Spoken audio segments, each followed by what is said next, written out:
On nous avait dit que les robots de l'ère 2026 résoudraient le mystère du MH370. Au lieu de ça, 100 millions de dollars ont été dépensés pour prouver qu'un Boeing 777 peut effectivement disparaître. Aucun débris, aucune réponse, rien du tout. La vraie question n'est pas l'océan, mais si les calculs pour retrouver cet avion étaient un mensonge dès le départ. Pourquoi la recherche à plusieurs millions de dollars pour le vol MH370 vient-elle de cesser ? Chapitre 1. La carte du néant à 100 millions de dollars. Le 23 janvier 2026, la flotte de robots sous-marins la plus avancée jamais déployée dans l'histoire de l'aviation a fait ses valises et est partie pour l'océan Indien Sud. Ils n'avaient rien trouvé. Pas un seul débris confirmé du vol 370 de Malaysia Airlines, le Boeing 777 qui avait disparu en 2014 avec 239 personnes à bord. Au fil des ans, les équipes de recherche ont cartographié une zone équivalente à la Grèce, soit 140 000 km² de l'océan le plus hostile. Des vagues plus hautes que les navires, des courants pouvant dévier sur des kilomètres, une météo si violente qu'elle peut stopper des systèmes autonomes. Mais les énormes véhicules sous-marins autonomes d'Ocean Infinity n'étaient pas des machines ordinaires. Ils plongeaient à près de 6000 mètres de profondeur, assez profond pour empiler 13 Empire State Buildings les uns sur les autres. À cette profondeur, la pression écraserait un sous-marin. Et pourtant, ces robots ont scanné le fond marin avec une précision au centimètre près. En seulement 28 jours opérationnels, le reste ayant été perdu à cause du mauvais temps, ils ont couvert environ la moitié d'une zone cible de 15 000 km². Ils étaient plus rapides, plus précis, plus avancés que tout ce qui avait été utilisé auparavant. Ils ont tout fait correctement. Même le PDG d'Ocean Infinity l'a dit lui-même. C'était la technologie la plus sophistiquée que l'entreprise ait jamais déployée, exécutée sans la moindre erreur. Et ils n'ont rien trouvé, pas même un champ de débris, un fragment, ou le moindre morceau d'un Boeing 777. Ce qui veut dire que le problème ne venait pas de la recherche ou de la technologie, mais de l'endroit où on leur avait dit de chercher. Parce que cet emplacement venait d'un satellite qui n'avait jamais été conçu pour suivre des avions. Il faisait des calculs pour lesquels il n'avait jamais été prévu, et il a créé une zone de recherche à laquelle tout le monde de l'aviation a fait confiance pendant plus de 10 ans. Chapitre 2. La cruauté de la clarté. Le 8 mars 2026, le PDG d'Ocean Infinity, Oliver Plunkett, a publié un communiqué. Cela coïncidait simplement avec le 12e anniversaire de la disparition du vol MH370. C'était, selon les standards des déclarations d'entreprise à propos d'échecs catastrophiques, remarquablement mesuré. Il a décrit le défi comme étant presque impossible à comprendre. Il a exprimé sa fierté envers son équipe. Il a affirmé qu'Ocean Infinity avait utilisé sa technologie la plus avancée, mais que l'avion n'était pas à l'endroit recherché. Cependant, une autre phrase de cette déclaration retient l'attention.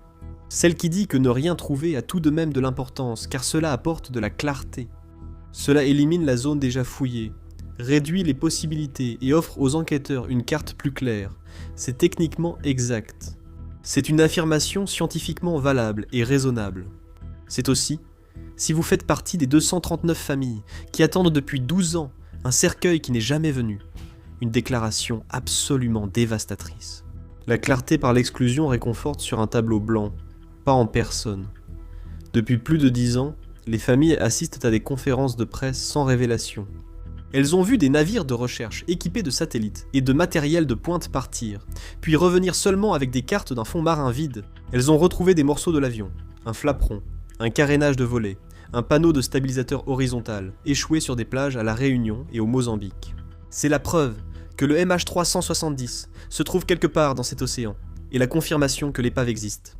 C'est un savoir tellement incomplet qu'il ressemble moins à une conclusion qu'à une provocation. Voice 370, groupe de défense des familles et des passagers, et de l'équipage, a affirmé qu'ils n'abandonneraient jamais. Ils ont exhorté le gouvernement malaisien à prolonger le contrat d'Ocean Infinity, qui court techniquement jusqu'en juin 2026. Ils auraient une nouvelle fenêtre de recherche après l'hiver de l'hémisphère sud dans la zone concernée. Ils ont exigé que la clause « pas de découverte, pas de paiement » soit aussi offerte aux autres sociétés d'exploration en haute mer. Ils ont décrit l'accord, avec la précision de ceux qui savent que la logique contractuelle influence plus les gouvernements que les appels émotionnels. Le gouvernement ne paie rien, à moins que l'avion ne soit retrouvé. Toute demande d'Ocean Infinity visant à prolonger le contrat de recherche devrait donc être accordée sans hésitation. Le bureau malaisien d'enquête sur les accidents aériens a confirmé l'absence de résultats, le gouvernement tenant les familles informées. Ocean Infinity a fait remarquer que son navire de recherche dédié avait depuis été redéployé vers d'autres missions. Et le temps presse pour le contrat. Rien de tout cela n'est de l'indifférence. C'est l'au-delà administratif d'une histoire déjà traitée et classée par les institutions. Les documents sont archivés, les communiqués de presse sont rédigés. La zone de recherche a été écartée, ce qui veut dire que la clarté a été apportée.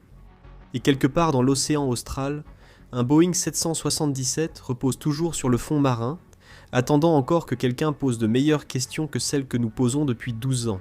Chapitre 3. La fausse croyance des 7 arcs. Pour comprendre pourquoi l'échec de 2026 est bien plus qu'une simple déception très coûteuse, il faut comprendre les calculs qui ont permis de définir la zone de recherche. Et pour comprendre cela, il faut revenir à ce dont disposaient réellement les enquêteurs dans la nuit du 8 mars 2014.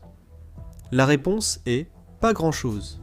Malaysia Airlines, dans une décision de réduction des coûts restée célèbre pour sa radinerie, avait choisi la formule la moins chère pour leur service de communication par satellite. Ce service était fourni par une entreprise britannique appelée Inmarsat, dont les satellites gèrent tout, des communications, des cargos à la connectivité en vol sur les liaisons long courrier. Encore une fois, il s'agissait de la formule économique, celle qui n'intégrait pas de données de localisation GPS dans les transmissions. Lorsque le vol MH370 s'est éteint et a disparu pendant 6 heures de vol non suivi, la seule preuve qu'il était encore en vol provenait d'une série de 7 échanges électroniques automatisés. Ils ont été envoyés entre les systèmes de communication de l'appareil et un satellite commercial situé à 22 000 miles au-dessus de l'océan Indien. Un satellite qui n'avait jamais été conçu pour suivre des avions. Un satellite qui était simplement là. 7 pings. C'est tout. C'est la seule base de preuve pour une zone de recherche de la taille d'un pays. L'autre chose à propos de ces signaux, ils ne contenaient aucune information de position. Pas de GPS, pas d'altitude, pas de cap, pas de vitesse, rien qui puisse indiquer où se trouvait l'avion. Ils contenaient des métadonnées, notamment 2 valeurs. La première, un délai de synchronisation, indiquait aux ingénieurs la distance de l'avion au satellite à chaque transmission. Tracez tous les emplacements possibles à cette distance et vous obtenez un anneau, un arc. La seconde valeur était un décalage Doppler dû au mouvement de l'avion par rapport au satellite, indiquant aux ingénieurs la direction de l'avion. Le délai de synchronisation leur a donné les 7 arcs. Le décalage Doppler leur a indiqué dans quelle direction l'avion se dirigeait, convergeant vers un couloir de probabilité au-dessus du sud de l'océan Indien. Le 7e arc, dernière transmission avant le silence, est devenu la ligne d'arrivée. L'hypothèse était qu'à un moment au sud, l'avion était tombé en panne de carburant, et les moteurs s'étaient arrêtés. L'unité de puissance auxiliaire s'était activée juste assez longtemps pour envoyer un dernier signal automatique. Ensuite, l'appareil est descendu, sans pilote, dans l'eau. Ils appelaient cela la théorie du vol fantôme. Un avion non réactif en pilote automatique, volant en ligne droite à vitesse et altitude constante jusqu'à ce que le carburant soit épuisé. L'équipage et les passagers auraient été mis hors d'état d'agir à cause d'un événement inconnu. Il y a juste un problème avec ça. Enfin, plusieurs, en réalité. L'un des problèmes, c'est que le satellite, qui recevait ces signaux, avait une oscillation orbitale connue, une dérive périodique nord-sud d'environ 3 degrés, toutes les 24 heures. C'est le genre de choses qu'il faut corriger lorsqu'on fait des calculs de précision sur la position des avions. Lorsque le terminal satellite de l'avion s'est connecté, la correction n'avait pas été mise à jour. Son paramètre d'inclinaison était réglé sur 0, en supposant que le satellite était sur une orbite parfaite, sauf que ce satellite n'était pas sur une orbite parfaite. Plusieurs experts en satellite ont évoqué ce point publiquement, en mai 2014, 2 mois après la disparition de l'avion. Les implications complètes pour la précision du couloir de recherche dérivé n'ont jamais été officiellement résolues. En fait, elles ont été largement ignorées. Deuxièmement, l'hypothèse du vol fantôme exige que l'avion ait volé en ligne droite à une vitesse et une altitude constantes pendant environ 6 heures. Chaque écart par rapport à cela, chaque virage, chaque changement d'altitude, chaque ajustement de vitesse, déplace la position finale le long de l'arc, potentiellement de plusieurs centaines de kilomètres. En résumé, le modèle a retenu le comportement de vol le plus simple possible, puis a développé une stratégie de recherche à plusieurs millions de dollars. Le troisième problème, et c'est celui dont on ne parle pas assez, c'est que le 7e arc n'a jamais été un emplacement. C'était un couloir de probabilité, un anneau d'environ 1200 miles de long, où la dernière position de l'avion a été calculée sur la base de ces hypothèses. L'ensemble des efforts de recherche, de l'opération de plusieurs années de l'ATSB à l'expédition d'Ocean Infinity en 2018 et à la reprise des recherches prévues pour 2025-2026 n'était guère plus qu'un pari éclairé sur la section de l'anneau la plus probable. Un pari basé sur la modélisation du carburant, l'analyse de la dérive océanique et la théorie du vol fantôme. Tout dépendait de données satellites, utilisées hors de leur cadre initial. Le pari est perdu, les zones de recherche sont restées vides. L'idée que cet avion doit forcément se trouver quelque part, où nous n'avons pas encore cherché dans le même couloir, devient de plus en plus difficile à défendre. Ce que l'échec de 2026 exige, c'est quelque chose de plus inconfortable qu'une simple déclaration d'entreprise. Une réévaluation sérieuse est nécessaire pour vérifier si la zone choisie et les calculs étaient assez solides pour supporter ce poids longtemps. Ce n'était probablement pas le cas. Et quelqu'un le savait probablement, en mai 2014, lorsque les experts en satellite ont commencé à poser des questions qui ont été discrètement mises de côté, alors que les navires se dirigeaient déjà vers le sud. Chapitre 4. Ombre dans l'abîme. Il y a un autre facteur qui fait rarement la une des journaux. Cela n'exonère pas les responsables des recherches, mais c'est quelque chose que nous devrions prendre en compte. Le fond de l'océan n'est pas un parking. La zone de recherche est située au-dessus d'une des parties les plus géologiquement instables du plancher océanique profond de la planète. La formation de la dorsale brisée est un immense plateau sous-marin créé par une ancienne activité volcanique et des failles tectoniques. Elle domine la partie nord de la zone de recherche. Son flanc sud plonge à plus de 16 700 pieds en une seule falaise. Des falaises sous-marines s'élèvent à plus de 3 300 pieds au-dessus du plancher océanique. Les pentes sont presque verticales par endroits, et des blocs de failles de la taille de villes moyennes sont dispersés sur le terrain. Pour donner un contexte, le Grand Canyon atteint environ 5 900 pieds, à son point le plus profond. Ce terrain présente un relief vertical comparable à plusieurs endroits, et cela concerne une zone qui, avant cet impact, n'avait jamais été cartographiée avec une résolution utile. Les précédentes cartes du plancher océanique dérivées des satellites avaient une résolution de 4 900 pieds par pixel. Essayer de trouver un avion de 200 pieds avec ces cartes serait presque impossible. Le sonar à balayage latéral, l'outil principal de détection utilisé par ces robots sous-marins, fonctionne en envoyant des impulsions sonores de chaque côté, puis en enregistrant ce qui est renvoyé. Il est extrêmement efficace sur un terrain plat ou légèrement vallonné, mais tout ce qui est caché dans l'ombre acoustique d'une falaise lui est pratiquement invisible. Un avion posé au pied d'une falaise sous-marine de 800 mètres approché sous le mauvais angle n'apparaîtrait pas sur le sonar. Il semblerait invisible, indiscernable du fond marin. L'avion pourrait-il être dans la zone fouillée sans que nous l'ayons vu? Oui, c'est techniquement possible. Mais est-ce suffisant pour expliquer 12 ans et 3 grandes opérations de recherche qui n'ont rien donné? Probablement pas. Ce qui nous amène à la question que l'enquête officielle a passé une décennie à éviter soigneusement de poser à voix haute. Chapitre 5. La rébellion Vesper. Pendant que les robots d'Ocean Infinity scannèrent la zone de recherche officielle, un ingénieur aérospatial britannique à la retraite nommé Richard Godfrey était assis à un bureau ailleurs, effectuant des calculs dont l'enquête officielle ne voulait pas entendre parler. Godfrey n'est pas un illuminé. C'est important de le préciser d'emblée, car ce qu'il propose ressemble, à première vue, au genre de choses qui vous vaut d'être exclu des conversations sérieuses. Il a conçu des systèmes avioniques, pour le Boeing 747 et le Panavia Tornado. Il a été le membre fondateur du groupe indépendant MH370, un collectif bénévole d'ingénieurs, de pilotes et de scientifiques qui analyse cette affaire depuis 2014. Le Bureau australien de la sécurité des transports reconnaît même son travail. Cet homme a des références. Cependant, c'est sa théorie qui complique les choses. Godfrey s'est intéressé aux données Whisper. WSPR signifie Weak Signal Propagation Reporter. Et c'est un réseau mondial de stations radio-amateurs qui s'envoient continuellement des signaux pour tester les conditions radio-atmosphériques. Chaque 2 minutes, ces stations envoient des signaux à faible puissance dans le monde entier, et chaque résultat est consigné dans une base de données publique. L'argument de Godfrey est qu'un gros avion traversant la trajectoire de l'un de ces signaux crée une perturbation détectable, comme une ombre dans les données.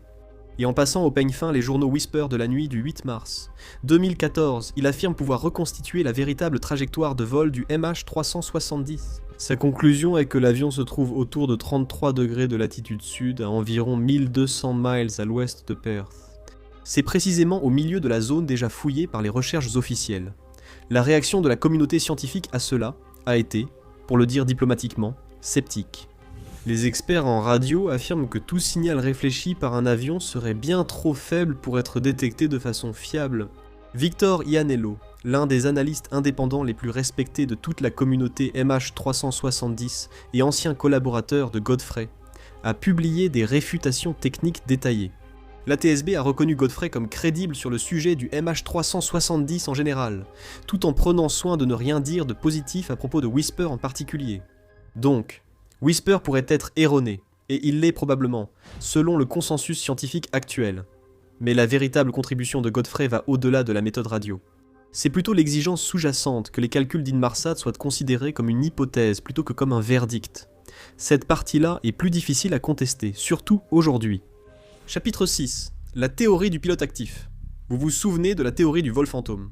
Elle exige que le MH370 vole sans dévier jusqu'à ce que le carburant soit épuisé, et qu'il tombe directement dans la zone précise de l'océan qu'avaient prédite les calculs. Pourtant, toutes les zones de recherche sont restées vides, ce qui signifie que l'océan l'a caché, ou que l'avion n'a pas suivi la théorie du vol fantôme. Et si ce n'est pas le cas, il n'y a vraiment que deux explications. Soit quelque chose de catastrophique s'est produit à bord et personne n'a pu l'expliquer complètement, soit quelqu'un le pilotait encore délibérément. L'argument du camp de la défaillance catastrophique mérite d'être entendu. Certains enquêteurs pensent qu'un incendie ou une panne électrique soudaine aurait pu désactiver simultanément le transpondeur, l'ACARS et les radios lors d'un seul événement en cascade. L'équipage, soudainement aveugle au monde extérieur, a fait demi-tour vers l'aéroport le plus proche. Il dispose d'environ 30 à 60 secondes de conscience utile avant que l'hypoxie ne s'installe. L'autopilote du Boeing 777, conçu avec une redondance extraordinaire, maintient l'avion stable et en vol bien après que les humains ne soient plus capables de le piloter. Un vol fantôme, en d'autres termes, mais qui a commencé comme une urgence désespérée, et non comme un plan sinistre. C'est une théorie cohérente. Le problème, ce sont les 6 heures. L'histoire de l'aviation ne compte aucun cas confirmé d'un incendie en vol suffisamment grave pour incapaciter tout l'équipage sans également détruire l'appareil en moins d'1 heure, ce qui remet la théorie de l'action délibérée sur la table. C'est plus difficile à écarter qu'on ne le voudrait. Nous savons que le vol MH370 ne s'est pas perdu par hasard. Il a effectué un virage précis de 180 degrés, puis a suivi une trajectoire qui a évité la couverture radar indonésienne. Le système de communication par satellite a été réactivé en plein vol au-dessus du détroit de Malacca, dans une manœuvre qui n'a aucune explication accidentelle satisfaisante. Et sur le simulateur de vol à domicile du capitaine Zahari Ahmad Shah, les analystes du FBI ont trouvé 6 points de données représentant un vol simulé depuis Kuala Lumpur. Ils passaient au-dessus du détroit de Malacca, ont viré vers le sud, puis sont descendus au-dessus d'une zone isolée de l'océan Indien, jusqu'à épuisement du carburant. C'était une trajectoire de vol qui ressemblait beaucoup à la route reconstituée du MH370. Rien de tout cela n'est une preuve. Les données du simulateur ont été contestées et nuancées depuis une décennie. Le rapport officiel malaisien n'a pas conclu sur les événements à bord. L'échec de la recherche en 2026 suggère discrètement qu'un pilote actif n'est pas tenu d'atterrir à l'endroit prévu par les calculs de carburant. Un vol plané contrôlé avec un dernier changement de cap. Un choix délibéré quant à l'endroit où tout cela se termine. N'importe laquelle de ces manœuvres place l'épave en dehors d'une zone de recherche construite entièrement sur l'hypothèse que personne ne faisait aucun mouvement. Chapitre 7, la géopolitique du silence. Suite à la déclaration officielle du 8 mars 2026 d'Ocean Infinity, annonçant la fin des recherches, aucun gouvernement n'a convoqué de conférence de presse d'urgence. Aucun ministre des Transports n'était à Pékin pour soutenir les familles. Le gouvernement malaisien et son bureau des accidents aériens ont indiqué qu'ils informaraient les familles de tout nouveau développement. Et tout simplement, un mystère de 12 ans et de 250 millions de dollars est enterré dans le silence administratif. Ce silence a un certain sens politique si l'on accepte de suivre l'argent et la gêne. La Malaisie a passé des années à gérer une histoire qui a révélé des lacunes catastrophiques dans son contrôle du trafic aérien, sa surveillance radar militaire et sa réponse initiale. La recherche conjointe internationale dirigée par l'ATSB a coûté à elle seule environ 200 millions de dollars australiens. La Chine a perdu 153 des 239 personnes à bord et entretient une relation diplomatique complexe avec la Malaisie, qui précède et survivra longtemps à cette tragédie. Personne autour de ces tables n'a vraiment intérêt à financer une nouvelle recherche, qui pourrait, une fois de plus, ne rien donner. Voie 3, 170, continue de se battre. Les familles attendent toujours. Le contrat expire en juin, discrètement, sans facture à régler et sans conférence de presse à organiser. Quelque part dans le sud de l'océan Indien, ou peut-être au-delà, un Boeing 777 repose au fond de quelque chose, en attente. Nous avons conçu l'appareil de recherche le plus sophistiqué pour le retrouver, mais nous avons seulement une carte indiquant où il n'est pas. Si l'ampleur de l'erreur humaine, des défaillances mécaniques et de la négligence autour du vol MH370 vous fait douter de chaque carte d'embarquement, rassurez-vous, il y en a encore plus. D'où cela vient, dans les catastrophes aériennes les plus folles de l'histoire de l'humanité. Votre peur de l'avion ne sera plus jamais la même, ou regardez plutôt cette vidéo.